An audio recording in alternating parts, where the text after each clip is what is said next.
অ্যারোমাতে তোমাদের অনেক অনেক শুভেচ্ছা। আজকে একটা দারুণ রেসিপি তোমাদের সঙ্গে শেয়ার করছি। এটা হচ্ছে চাল কুমড়োর পাতা। চাল কুমড়োর পাতা দিয়ে একটা দারুণ রেসিপি তোমাদের সঙ্গে শেয়ার করব। তো তোমরা অবশ্যই প্রথম থেকে শেষ পর্যন্ত ভিডিও দেখো, তাহলে বুঝতে পারবে। আমি আলু হচ্ছে পরিমাণ মতন নিয়েছি, সরু সরু করে কেটে নিয়েছি, নিয়ে হচ্ছে হালকা করে একটু ভেজে নিয়েছি। ভাজা হয়ে গেছে। এর মধ্যে হচ্ছে শাকগুলো কুটে রেখেছি, এর মধ্যে দিয়ে দিয়েছি। আর স্বাদ অনুযায়ী নুন হচ্ছে এখানে আমি দিয়ে দিয়েছি। ঠান্ডা হয়ে গেলে মিক্সিতে পেস্ট করে নেবো, কারণ গরমগুলো পেস্ট করতে পারবো না। একটু ঠান্ডা হয়ে যাক, তারপরে আমি এটা মিক্সিতে পেস্ট করে নেবো আর তোমাদেরকে দেখাবো কি করব। এরপরে আমি গোটা শুকনো লঙ্কা ফোড়ন দিয়ে দিচ্ছি। এখানে আমি পেঁয়াজ কুচোনো, লঙ্কা কুচোনো, তেজপাতা ফোড়ন আর হচ্ছে টমেটো কুচোনো এখানে এর মধ্যে আমি দিয়ে দিচ্ছি।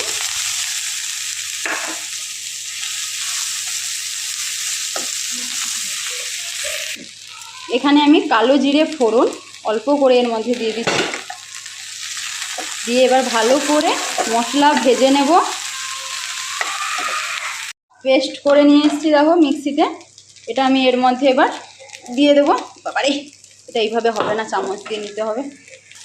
দেখো বেটে যে নিয়েছিলাম পাতা, এর মধ্যে এবার দিয়ে ভালো করে মিশিয়ে নেব।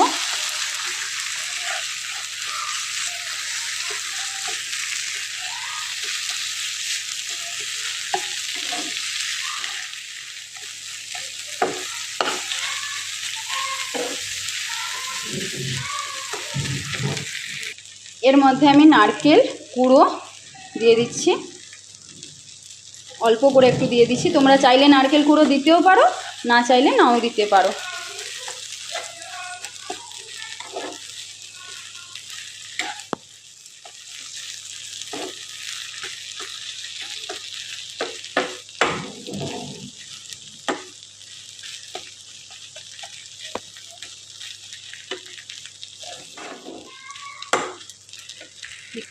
অল্প করে একটু চিনি এর মধ্যে দিয়ে দিচ্ছি,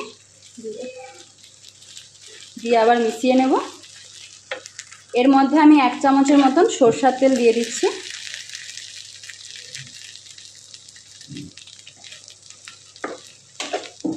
দিয়ে এটা মিশিয়ে নেব। আর এটা হয়েও গেছে, আমি তোমাদের গার্নিশ করে দেখাচ্ছি কেমন হয়েছে। তো এটা হয়েও গেছে, তোমরা চাইলে আর একটু রসটা মেরে নেবে।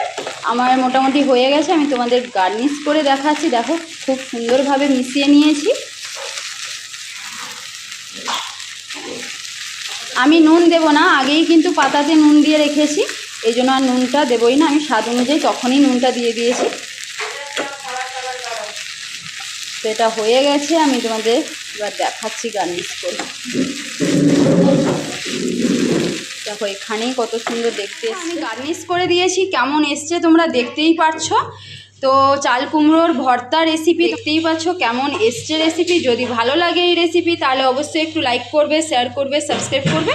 আর পাশে থাকা বেল আইকন বাটনে হচ্ছে ক্লিক করে নিও, তাহলে আমার ভিডিও সবার প্রথম তোমাদের কাছে পৌঁছে যাবে। যে দেখো এটা দেখতে কত সুন্দর আর খেতেও খুবই টেস্টফুল, অসাধারণ একটা রেসিপি। এটা অনেক পুরনো দিনের রেসিপি যাকে বলে, তো সেটাই তোমাদের সঙ্গে আজকে শেয়ার করলাম।